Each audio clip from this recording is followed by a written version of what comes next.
Mauro Vieira, que é o chanceler do Brasil, garante que fará uma cobrança contra o governo americano pela maneira como os brasileiros foram tratados na deportação. A gente fala pessoal de algemas, pés acorrentados, dentre outras questões. Inclusive, a presidente do México, Cláudia Sheinbaum, garante também que se não fossem os latinos, principalmente os mexicanos, os Estados Unidos não seriam nada. Será que de fato ela tem razão? Fala um pouquinho também, cara, sobre o Trump, que garante que os palestinos devem abandonar a faixa de Gaza para que os americanos façam uma limpeza na região, entender exatamente o que ele quis dizer com essas afirmações, enquanto a gente tem o Zelensky totalmente preocupado pedindo para que os Estados Unidos saibam que uma negociação de paz deve ter a Ucrânia participando. Será que não vai ter? Para finalizar, pessoal, falar um pouquinho também sobre o Trump, que negocia com a primeira-ministra da Dinamarca a tomada da Groenlândia. E já adianto para vocês que, segundo a Financial Times, a conversa não foi muito pacífica. Enquanto a Europa, até tendo em vista as políticas do governo Trump, também quer estabelecer com a sua nova diretriz econômica a Europa First. Ou seja, em um mundo cada vez mais nacionalista e menos globalizado, as instituições como a OMC e outras organizações econômicas podem estar perdendo espaço para governos mais pensando nos seus próprios interesses. Se vocês querem entender um pouco mais sobre esses assuntos, e muito mais também sobre geografia, geopolítica, atualidades, política, polêmicas, enfim, tudo para você se manter sempre bem atualizado, já se inscreve no canal, deixa seu like, compartilha esse vídeo, que eu, professor Ricardo, conto muito com a sua ajuda. Belezinha? Pessoal, para quem não sabe, a Nômade, que é a maior e melhor conta internacional do Brasil, só cresce, pessoal, é sensacional, tá? Tá finalizando agora em janeiro, então presta bem atenção. Cupom RICARDO2025, só agora em finalzinho de janeiro, você vai ter acesso nas suas compras de dólar, e de verdade, numa queda bem significativa, tá? Geralmente, não é recomendação, eu geralmente faço isso, tá? É o momento de comprar os dólares. Pô, cara, você tem até 2% de cashback. Então você compra dólares e ainda ganha uma grana em dólar por ter comprado dólar com uma das melhores taxas do mercado. É só você comparar com as casas de câmbio aí tradicionais. Lembrando que tem um prazo específico e também limitado até 40 dólares. Além de tudo, o Nômade aceita em mais de 180 países, tem uma série de outros benefícios e te oferece também o Nômade Explore, um cartão de crédito que eu também uso para fazer os pagamentos ali, né, de serviços, contas, etc. E ele também vai me gerando um cashback dolarizado. Para você que quer, pessoal, ter acesso a outras moedas, ao dólar e tal, até fazer investimentos sem nenhum tipo de taxa de corretagem, o cartão também não tem taxa de manutenção, anuidade, sensacional, tá? Então baixa ou no QR Code ou link na descrição, cupom RICARDO2025 e tem acesso a todos os benefícios que a Nômade pode te oferecer. Gratuito, hein, pessoal? Sem taxas. Tamo junto? Então, bora lá pro vídeo, ó. Como eu falei para vocês na introdução, de fato, a gente sabe que o governo Trump, ele tem, talvez, como uma das suas principais políticas, falou isso no Fórum Econômico Mundial, falou durante toda a campanha eleitoral, a política de deportação dos imigrantes. Principalmente, claro, dos imigrantes irregulares, ou seja, que não tem a documentação, enfim, né? E aí, a própria pesquisa que foi divulgada, questão de 1 a 2 semanas, coloca que a maior parte da população americana concorda com essas políticas. Quando a gente fala, então, de imigrantes irregulares que tenham cometido algum tipo de ilicitude, poxa, a porcentagem sobe para 70%, 80% da população corroborando com essas políticas. É fato também que a deportação não é que começou agora no governo Trump, né? Isso já existia em outros governos, mas o Trump fala em acelerar esse processo, aumentar também a fiscalização de fronteira, principalmente na fronteira México e Estados Unidos, até situação de emergência já foi declarada na região. Ele fala da consolidação ou da finalização do muro entre os dois países, até tornar uma espécie de muro inteligente, com inteligência artificial, maior vistoria nas fronteiras, colocando o exército de fato para fiscalizar aquelas áreas. E é uma preocupação do governo Trump. Pois bem, pessoal, a gente teve ontem a primeira deportação, que aparentemente nem foi planejada no governo Trump, mas foi executada no governo Trump, que foi a deportação de várias pessoas, incluindo 88 brasileiros. A grande questão é que desses 88 brasileiros que foram deportados, vinham em direção ao Brasil, a gente fala de um tratamento assim totalmente degradante com essas pessoas. Casos que foram relatados, tá? De algemas, correntes nos pés, espancamento, avião apresentando problemas, com turbina falhando em vários momentos ali, a própria falha no ar-condicionado. Relato, por exemplo, de crianças que vieram chorando por toda a situação de insalubridade, por conta das ameaças que eram feitas pelos agentes públicos, inclusive pela situação caótica. Teve até um pouso de emergência em Manaus, e aí um avião da FAB, ou seja, da Força Aérea Brasileira, foi fazer o resgate ali dos brasileiros. O nosso próprio ministro, né, o Ricardo Lewandowski, ele obrigou, alegando que já estava sob a jurisdição brasileira, tal, que fossem tiradas as algemas e corrente dos pés das pessoas, garantindo que a Constituição brasileira preza pela dignidade da vida humana, independente, né, de quais tenham sido os crimes, enfim, quem tenha sido aí deportado pelo governo americano, tá? O próprio Mauro Vieira, por exemplo, que é o nosso chanceler, ele se reuniu com militares e delegados ali do Amazonas e falou que vai fazer algum tipo de retaliação. A própria Polícia Federal, por exemplo, falou que os brasileiros que foram algemados, eles foram recebidos e imediatamente liberados das algemas pela Polícia Federal, já que estão na garantia da soberania brasileira por estarem em território nacional. Ou seja, o Mauro Vieira, em conjunto com militares, com delegados e até mesmo por recomendação do ministro do STF, o Ricardo Lewandowski, deliberaram que o governo Trump, independente das políticas de deportação que tenham sido feitas, não podem fazer um tratamento contra brasileiros dessa maneira. Claro que a oposição está falando, pessoal, que esse tipo de deportação já acontecia antes, como eu falei para vocês, né, o projeto de deportação, ele não é novo e que condições similares eram feitas anteriormente. Já a situação garante que a situação ficou um pouco pior e mesmo que já tenha acontecido no passado, não pode tratar brasileiros dessa maneira, independente de qual seja o motivo. Inclusive colocando que se fosse uma situação inversa, algum tipo de, norte-americano, estadunidense, tivesse cometido alguma ilicitude, tivesse irregular no Brasil e tivesse práticas dessa maneira, colocar no avião insalubre, sem ar-condicionado, acorrentado, com denúncias de espancamento, os americanos também exigiriam algum tipo de resposta frente ao governo brasileiro, porque, querendo ou não, o cara é um cidadão dos Estados Unidos. Mauro Vieira alega que entrará com uma representação contra os Estados Unidos. Cobrança pública para saber a resposta aí do governo americano, porque brasileiro não pode ser tratado dessa maneira. E aí, pessoal, o que você acha disso, hein?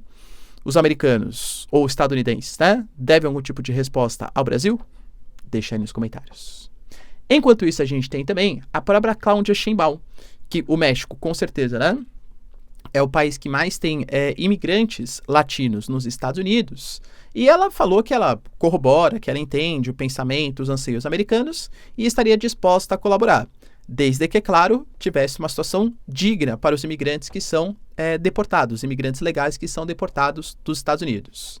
Segundo a Cláudia Sheinbaum, os Estados Unidos têm que tomar muito cuidado porque os mexicanos são os que sustentam os Estados Unidos, já que eles trabalham em campos, no serviço, na indústria, principalmente com a mão de obra barata. Ela até colocou, galera, um relatório que saiu recentemente acerca da situação dos latinos nos Estados Unidos, que mostra alguns dados interessantes, né? A gente pega, por exemplo, pessoal, os mexicanos hoje, eles representam do PIB dos Estados Unidos cerca de 2 trilhões de dólares, sendo que os latinos, de maneira geral, cerca de 3,6 trilhão. Lembrando que os latinos correspondem a cerca de 20% da população dos Estados Unidos e, ponto talvez mais importante ainda, essa população latina, um quinto da população, não é só um quinto da mão de obra, porque a gente fala de uma média de idade dos latinos que é muito menor do que a média de idade dos chamados WASP, né? White Anglo-Saxon Protestant, ou seja, o típico cidadão branco norte-americano. Em um momento que a gente fala de envelhecimento populacional, de uma crise previdenciária, você precisa daquela mão de obra mais ativa, aquela mão de obra mais barata, principalmente no momento de inflação nos Estados Unidos. Ou seja, a Cláudia Sheinbaum pede para que os Estados Unidos tomem muito cuidado com as políticas que estão fazendo, porque isso pode ser um tiro no pé dos Estados Unidos, já que eles vão perder a força motriz, a força trabalhadora que sustenta os Estados Unidos. Será, pessoal? Cláudia Sheinbaum tem razão? Deixa aí nos comentários. Outra notícia, cara, bem significativa, está ligada a mais uma declaração do governo Trump, agora acerca da questão palestina. A gente sabe que estão ocorrendo, né, os acordos aí de troca de prisioneiros palestinos em troca da libertação dos reféns, ou seja, um acordo de cessar-fogo, que tem algumas fases que estão sendo estendidas ali entre Israel e as lideranças do Hamas na faixa de Gaza. Só que quando a gente fala que Israel está liberando as pessoas para voltarem para o norte de Gaza, tem uma preocupação muito grande. Qual norte de Gaza, né? Porque está tudo destruído. A gente fala de prédios demolidos, cidades que foram completamente danificadas. Independente de quem você considerar, professor, a responsabilidade é do Hamas, a responsabilidade é de Israel, talvez tenham sido os dois que, enfim, né, abusaram aí dos fatos, não é isso que a gente está discutindo. O que a gente está discutindo hoje é que mesmo com a liberação para que os palestinos consigam voltar para suas casas, simplesmente não existem casas para eles voltarem. A faixa de Gaza está destruída. E o Trump, ele falou sobre isso. Ele colocou, galera, que na verdade os palestinos devem sair da faixa de Gaza para que nós, americanos, possamos promover uma espécie de limpeza. Segundo ele, é um local de demolição. As pessoas estão morrendo lá porque falta água, faltam insumos, medicamentos. Eu preferia me envolver com alguma das nações árabes e construir moradias em outros locais, onde possam viver em paz, pelo menos durante um tempo. Segundo os relatos, tá? O próprio Trump, ele já conversou com o rei Abdullah, que é o rei da Jordânia, e também teria um telefonema hoje com o general ou ex-general Al-Sisi, que é a grande liderança do Egito, alegando que as duas lideranças devem funcionar como uma moradia para os palestinos.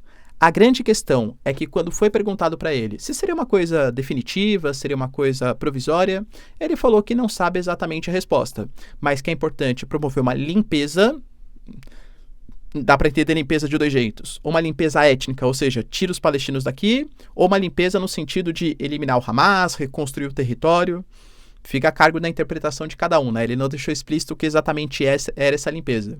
Mas que o Egito e a Jordânia poderiam colaborar para receber os palestinos enquanto há uma limpeza da faixa de Gaza. O grande problema, e aí eu trago para vocês, né?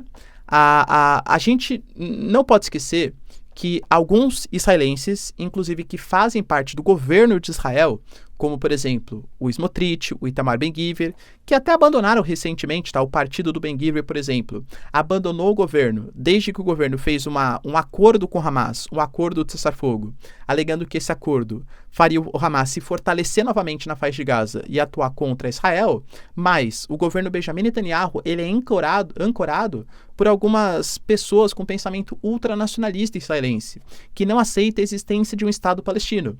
Poxa, o Smotrich quantas vezes já falou que o povo palestino não deveria existir, que a mesma coisa que é feita na Cisjordânia, com a construção de assentamentos judeus, também deve ser feito na faixa de Gaza, ou seja, as pessoas devem ser deslocadas daquele território. E convenhamos também que o Egito, várias vezes também já foi perguntado, o Egito, tem palestino que está sofrendo na faixa de Gaza, vocês não podem abrir a passagem aí para... O Egito não quer que o Hamas se fortaleça ali na região, entende? Então, nem o Egito, talvez nem a Jordânia, sejam favoráveis a essa proposta de palestinos ocuparem o território, mesmo que de maneira, entre aspas, provisória. E o medo é que esse provisório acabe se tornando definitivo. Nada mais definitivo do que um programa provisório do governo, né? Ou um imposto provisório, isso vale também para ocupações territoriais.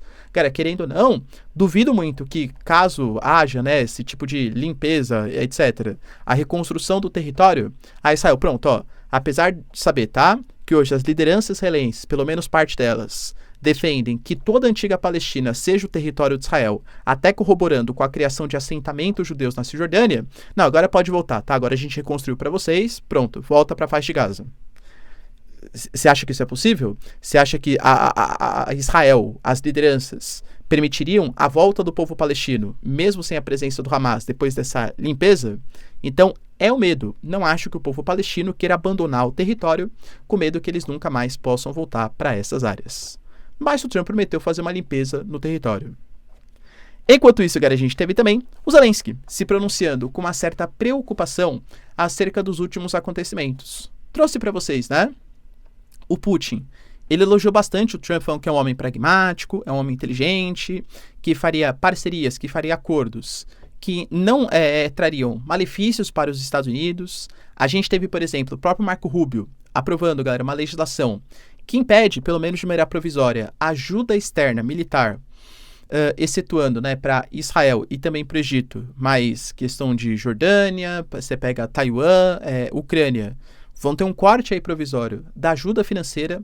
A gente fala, por exemplo, galera, do Trump falando que quer fazer uma negociação com o Putin. É bem verdade também, que ele fala que se o Putin não quiser negociar, ele pode voltar com sanções pesadíssimas contra a Rússia, mas em nenhum momento, pelo menos até agora, né, a gente teve o general Kate Kellogg anunciando que essa reunião entre Trump e Putin vai ter a presença de um ucraniano, nem do Zelensky. Lembrando também que o Putin não aceita negociar com Zelensky, alegando que o Zelensky é um presidente ilegítimo, já que deveria ter passado pelo processo eleitoral no ano passado e não passou por conta de toda a situação de guerra. Então, qual é a preocupação do Zelensky? Que todos esses acordos, essas aproximações estejam acontecendo, mas que a negociação em torno de uma paz, uma proposta de paz, não envolva um agente ucraniano no processo, que os americanos sintam com uma procuração da Ucrânia para fazer essa negociação. Zelensky fala que não, hein? Ele colocou que, segundo ele, é impossível excluir a Ucrânia de qualquer negociação, ou essa negociação não terá resultados reais. Antes de qualquer reunião, seja qual for, nós devemos estabelecer um formato explícito. Como podemos alcançar uma paz justa? E presta bem atenção nesse termo, em paz justa. Devemos nos concentrar nesse ponto. Qual é o medo do Zelensky? Pela fala dele, né? Que o Trump ache que uma paz justa seria só o congelamento do conflito e a Rússia ficar com os territórios, inclusive sem a promessa da Ucrânia em entrar para a OTAN. Isso é uma paz justa? Talvez para os Estados Unidos, sim, porque hoje a Ucrânia vem perdendo territórios para a Rússia e só o congelamento do conflito já seja uma paz justa, entre aspas, né? Mas talvez para o Zelensky não. Então o Zelensky, na minha concepção, com essa declaração, pede desesperadamente para os Estados Unidos que um agente ucraniano, possivelmente, né, principalmente o Zelensky, seja considerado em eventuais situações de negociação de paz. Será que vai rolar? Deixa aí nos comentários, galera. Outro ponto, galera, importante, está ligado ao governo Trump, mais uma vez, que fez um telefonema. Telefonema para Mette Frederiksen, para quem não sabe, a primeira-ministra da Dinamarca. Nesse telefonema, ligação, assim, exclusiva para discutir a questão da Groenlândia. A gente já falou algumas vezes aqui no canal, de maneira mais profunda, vou passar bem por cima, tá? A Groenlândia é um território semi-autônomo, vamos colocar assim, desde os anos 2000, né? Pediu por mais autonomia e conquistou frente à Dinamarca, tem o seu governo local, mas está anexado, né? Pertence ao território dinamarquês. E a própria capital, Nuuk, é mais próxima, inclusive, de Washington do que exatamente de Copenhague. Além do que, a gente sabe que o Polo Norte, principalmente com o degelo ali do Ártico, vai trazer uma série de potenciais significativos, como exploração de combustíveis fósseis, rotas comerciais, tá? É fato. Pesquisas científicas, posicionamento militar. A gente sabe que o Ártico, ele conecta países super relevantes, inclusive a Rússia, né? Então a Groenlândia é muito estratégica para os Estados Unidos. Pois bem, o Trump quer a Groenlândia e vem falando isso desde o processo eleitoral. Essa ligação foi feita com o Trump garantindo que ele está determinado a tomar a Groenlândia, segundo a Financial Times. A primeira-ministra dinamarquesa respondeu que a ilha não está à venda, mas, segundo os relatos da própria Financial Times, a conversa não foi nada amigável, com o Trump, quando ouviu essa declaração, né, que a ilha não está à venda, colocando que pode, inclusive, partir para uma possível agressão militar. Ele falou isso publicamente, inclusive, né? Professor, será então que teremos uma agressão militar dos Estados Unidos? De novo, não sou pitonisa, não tenho bola de cristal, nem faço parte da inteligência americana. Mas, conhecendo o primeiro governo Trump e o que ele vem fazendo agora com comparações do passado, dá a entender que o Trump, ele parte da negociação colocando para lá, sabendo que vai conseguir um meio termo. Não acho que ele vá conseguir ter acesso ao Canadá, mas ele pode obrigar o Canadá, por exemplo, a proteger melhor suas fronteiras e colocar algumas sobretaxas sobre produtos canadenses. Não acho que ele vai ter acesso ao Canal do Panamá, conquistar o Canal do Panamá, mas ele pode conseguir algumas preferências alfandegárias e cortar algumas relações com os chineses. Não acho que o Trump vai ter acesso à Groenlândia, mas ele pode conseguir mais instalação de bases militares e fazer com que a Dinamarca obrigue a Groenlândia a se afastar um pouco dos chineses para fazer negócios de exploração mineral com os americanos, que aliás foi o que ela prometeu. A Mette Frederiksen colocou que, embora a ilha não esteja à venda, ela vê com ótimos olhos uma aproximação entre os dois países, com a instalação de bases militares americanas e com parcerias econômicas para a exploração de minérios. Cara, a Dinamarca não é um país inimigo dos Estados Unidos, aliás, do continente europeu talvez seja um dos principais aliados. Não faz nem sentido. Pô, os Estados Unidos atacar a Dinamarca ou a Groenlândia, que é um país da OTAN também, os dois fazem parte de uma aliança de defesa? Não acho que isso vai acontecer. Então, na minha concepção, faz parte de uma pressão política para conquistar vantagens. E convenhamos que aparentemente ele está conseguindo. Querendo ou não, a China já falou que aceita reduzir o déficit econômico com os Estados Unidos depois de ameaçar sobretaxar quase 200%. A China já falou, por exemplo, de promover junto com os russos uma desnuclearização junto também com o governo Trump, entende? Tudo isso, claro, né, não dá para ser inocente, pode fazer parte de uma tática do governo Trump.